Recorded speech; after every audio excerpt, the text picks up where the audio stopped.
Hello everyone. In this module 5 of Principles and Practices of Management would be on control. What are its process, its limitations, and the principles of effective control. So let us start with controlling. What is basically controlling? Controlling is the last function of management. It is unnecessary for the other functions are performed properly. So basically it is like planning is identifying the activities, so controlling is regulating those activities, and the success and the failure of planning depends upon the controlling. A definition of controlling says it is any process that guides activity towards some predetermined goal. The essence of the concept is to determine whether the activity is the achieving desired results or not. And the areas or the scope of controlling is that control over the policies of the concern or the organization and the personnel, the workers, the employees working there, or the capital concern or the capital expenditure, the production, wages, salary paid, cost of production, public relations or research, tools and equipments, all over the control.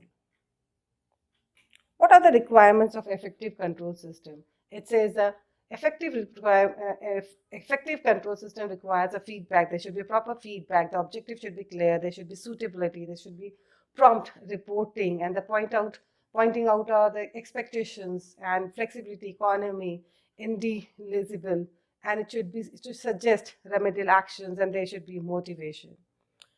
What are the steps of control system? It says basically there are 3 steps. It says establishing of control standards, measuring of actual performance, comparing actual and the standard performance, and then the taking corrective actions. The first one is establishing of control standard, means plan which specifies objectives should be achieved. In the light of these objective standards for the work performance are established. The actual results are measured against the standard criteria set. Second is measuring the actual performance, means actual performance should be measured in terms of the quality of output produced. So the technique like psychological results and opinion surveys are used to measure such as human relations and employee morals, etc. The third step is comparing the actual and the standard performance, means it involves 2 aspects, that is finding out the extent of deviation between the standard performance and the actual performance, and the second one is identifying the causes of such deviations. So the concept of critical point control should be applied to measure the deviations. The fourth one is the corrective action, means it requires that the action should be taken to maintain the desired level of performance in future. So the corrective action may be in the form of taking measures to limited the negative effect factors which have caused deviations between the actual and the standard performance. And the second one is reviewing the performance standard if they are not feasible to be achieved in the present situation. So let us come with the characteristics or the features of the control. There are few characteristics, like it's a controlling process, it's universal, forward looking, it's a dynamic process. Then there is control involves management, it is influencing factors, and it is an essence of action. Why we need control? Control is needed for 3 reasons, that is justifying the accuracy of standards, minimizing the dishonest behavior, and for the better performance. There are few advantages and disadvantages of control. Like advantages are there is adjustment in the operations, there is verification of policies, it leads to verification of policies. Then accountability is managerial accountability can be measured. There is a psychological pressure, maintaining morality, coordination, efficiency. But the drawbacks are that absence of perfect standards could lead to not effective control, or uncontrolled factors are there, or there is difficulty in fixing responsibility or expenditure process. These are the few techniques of control system which are like management, MIS, giant milestone, star, critical path method, zero waste, production, performance evaluation, managerial standards, responsibility, accountability, ROI, internal audit, standard costing, management audit, special control reports, break-even analysis, etc. But we would be taking up few that would be in the later. So there are basically 2 techniques of control that can be divided. That is the traditional control and the modern control. For first one is the traditional control. There are personal observation, there is budgeting, there is break-even analysis, there is financial statement, there is satisfied statistical data reporting, standard costing, setting examples, and written instructions.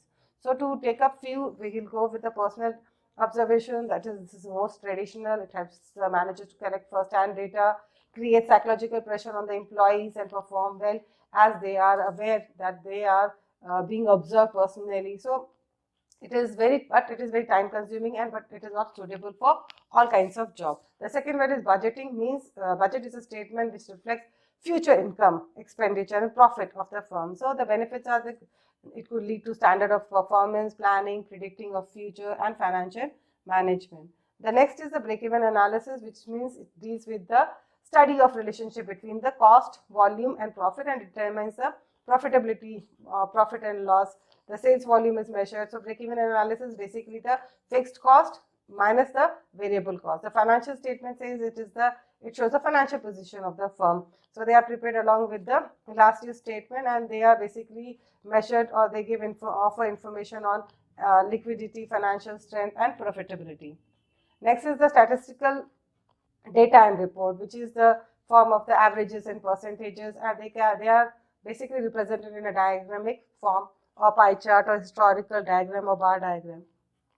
So basically it reports the statement that represents the data in the form of information. So standard costing it's the technique of cost control. So under this technique, the standard cost of material, labor, overhead are determined. The actual costs are recorded and compared with the standard, and measures are taken to prevent the variance in the future.